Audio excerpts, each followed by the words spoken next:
Airplane से travel करना हर किसी को बहुत ज़्यादा रोमांच भरा लगता है। हर कोई अपनी लाइफ में एक बार तो एयरप्लेन में सफ़र ज़रूर करना चाहता है। पर सोचिए कि आप एयरप्लेन से ट्रैवल कर रहे हों और आप जहाँ जाना चाहते हों वहाँ ना जाकर आपका प्लेन बहुत ही ज़्यादा रहस्यमयी तरीके से गायब हो जाता है। तो सोचिए आपको कैसा महसूस होगा। ऐसा ही हुआ फ्लाइट MH370 के साथ। यह जहाज़ मलेशियन एयरलाइन का था।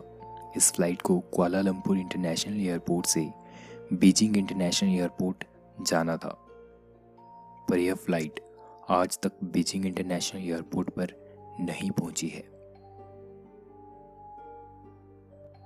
तो दोस्तों, वीडियो को शुरू करने से पहले प्लीज़ चैनल को सब्सक्राइब कर दें और घंटी को भी ऑल नोटिफिकेशन पर सेट कर दें। 8 मार्च 2014 को मलेशियन एयरलाइन फ्लाइट MH370 ने कुआलालंपुर इंटरनेशनल एयरपोर्ट से 14 देशों के 239 यात्रियों के साथ 12:40 पर टेक ऑफ किया। इस फ्लाइट में भारत के भी 5 लोग सफ़र कर रहे थे। 227 यात्रियों और 12 क्रू मेंबर्स के साथ जैसे ही फ्लाइट ने टेक ऑफ किया, उसके 38 मिनट बाद इस प्लेन को वियतनाम एयर ट्रैफिक कंट्रोल के साथ संपर्क करना था। पायलट ने कुआलालंपुर इंटरनेशनल एयरपोर्ट के ATC को गुड नाइट विश करने के बाद उसे वियतनाम ATC के साथ संपर्क करना था, पर 3 मिनट बाद फ्लाइट MH370 का संपर्क हर जगह से टूट गया। वियतनाम एयर ट्रैफिक कंट्रोल के काफ़ी जद्दोजहद के बावजूद यह फ्लाइट उनके रडार के संपर्क में नहीं आई। किसी भी प्लेन को ट्रैक करके रखना बहुत ज़्यादा ज़रूरी होता है, पर इस प्लेन का संपर्क पूरी तरह से हर किसी से टूट गया था। पर आखिर ऐसा क्या हुआ इस प्लेन के साथ? क्यों फ्लाइट MH370 बहुत ही ज़्यादा रहस्यमयी तरीके से Tonight, a Malaysia Airlines flight MH370 Flight MH370 disappeared en route to Beijing. जब प्लेन यह गायब हुआ था, उसी समय मिलिट्री के 2 प्लेन्स इस जहाज़ को ढूंढने के लिए भेजे गए थे, पर उन दोनों मिलिट्री प्लेन्स को वहाँ पर कुछ भी नहीं मिला था। अगले दिन 9 मार्च 2014 को इस प्लेन को ढूंढने के लिए एक मल्टीनेशनल सर्च ऑपरेशन स्टार्ट किया गया, जिसमें 7 देशों की 34 एयरक्राफ्ट और 69 नावों और शिप्स के साथ छानबीन शुरू की गई। जब यह प्लेन रडार से गायब हो गया था, तब यह प्लेन साउथ चाइना सी के ऊपर से उड़ रहा था, इसलिए साउथ चाइना सी में छानबीन करने के आदेश दिए गए, क्योंकि उनका मानना था कि अगर जहाज़ समुद्र में गिरा होगा तो उसका मलबा तो हमें अवश्य ही मिल जाएगा। पर उन्हें वहाँ पर भी कुछ नहीं मिला। अब प्लेन में मौजूद लोगों के परिजनों और अन्य लोगों में आक्रोश बढ़ता जा रहा था, पर सरकार और कंपनी के पास इसका कोई भी जवाब नहीं था। कुछ लोगों का कहना था कि शायद फ्लाइट में आग लग गई होगी, और कुछ लोगों का मानना था कि शायद जहाज़ का फ्यूल ख़त्म हो गया होगा।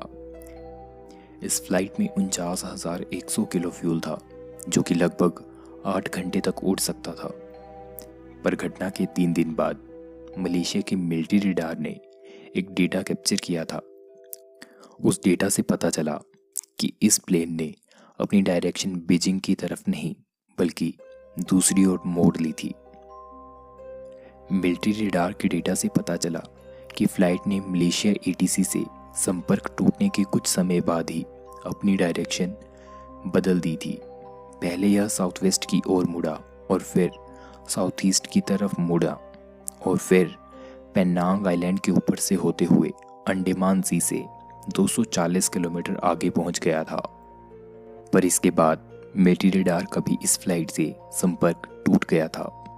इससे अब यह अंदाज़ा लगाया गया कि शायद यह प्लेन इंडियन ओशन में क्रैश हो गया होगा। इस फ्लाइट के को पायलट थे फारिक अहमद, जो कि 27 साल के थे, और कैप्टन थे जहारिया अहमद शाह, जो कि 53 वर्ष के थे। कुछ जांचकर्ताओं का मानना था कि शायद कैप्टन सो गया होगा और प्लेन ऑटो पायलट मोड में होने के कारण इंडियन ओशन में क्रैश हो गया होगा। पर यहाँ पर सवाल उठता है कि अगर कैप्टन सो गया था तो को पायलट प्लेन को संभाल सकता था, और आखिर ऑटो पायलट में कैसे कोई प्लेन अपनी डायरेक्शन बदल सकता है, और आखिर प्लेन से सिग्नल आना क्यों बंद हो गए थे। किसी भी प्लेन से सिग्नल ट्रांसपॉन्डर से आते हैं। ट्रांसपॉन्डर ही वह डिवाइस है जो कि एटीसी और प्लेन में संपर्क बिठाता है। पर अब ये सवाल उठता है कि आखिर ट्रांसपॉन्डर एकदम से कैसे खराब हो गया और क्यों प्लेन तभी दूसरी डायरेक्शन में जाने लगा।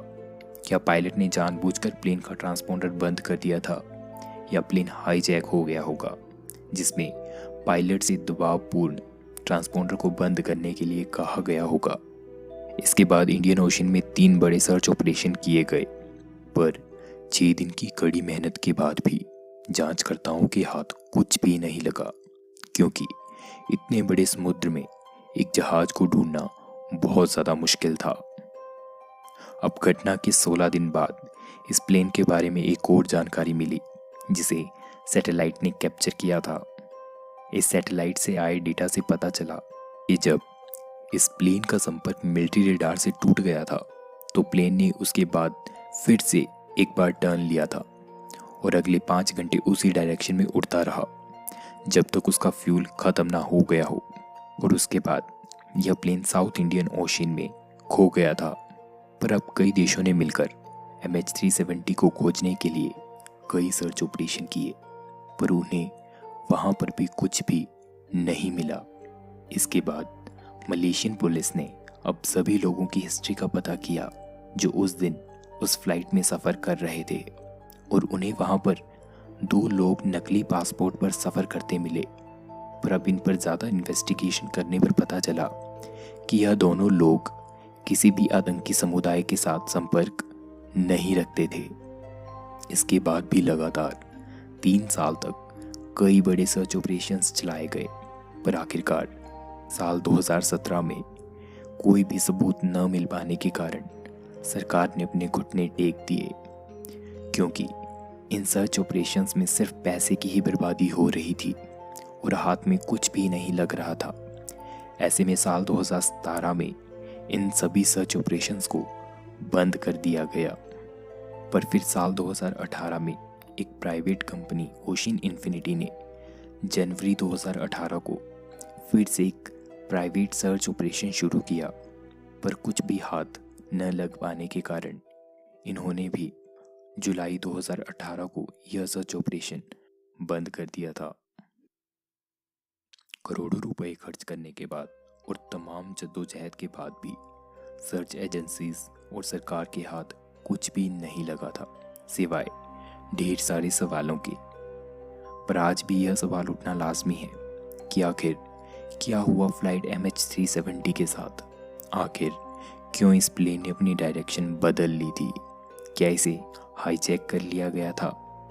पर अगर हाईजैक किया गया होता तो हाईजैक करने की कोई डिमांड होती है, पर ऐसा भी कुछ नहीं था। तो क्या इस प्लेन के पीछे कोई और रहस्यमय कहानी है कि घटना के पिछले दिन कैप्टन की उसकी पत्नी के साथ लड़ाई हुई थी और वह डिप्रेशन का शिकार भी था? तो शायद यह भी हो सकता है कि कैप्टन ने जानबूझकर ऐसा किया हो, क्योंकि प्लेन का 135 डिग्री पर मुड़ जाना ऑटो पायलट में नहीं हो सकता है, इसे मैन्युअली ही करना पड़ता है। पर आज तक इस प्लेन के बारे में कोई भी जानकारी नहीं मिली है। और फ्रेंड्स, आपका क्या मानना है इस फ्लाइट को लेकर? अपने व्यूज़ हमारे साथ ज़रूर शेयर करें कमेंट बॉक्स में। और अगर वीडियो अच्छी लगी हो तो प्लीज़ वीडियो को शेयर ज़रूर करिएगा और लाइक करना ना भूलें। चैनल को भी सब्सक्राइब कर दें और घंटी को भी ऑन नोटिफिकेशन पर सेट कर दें। जल्द मिलेंगे एक न्यू वीडियो के साथ, तब तक के लिए टेक केयर, बाय बाय।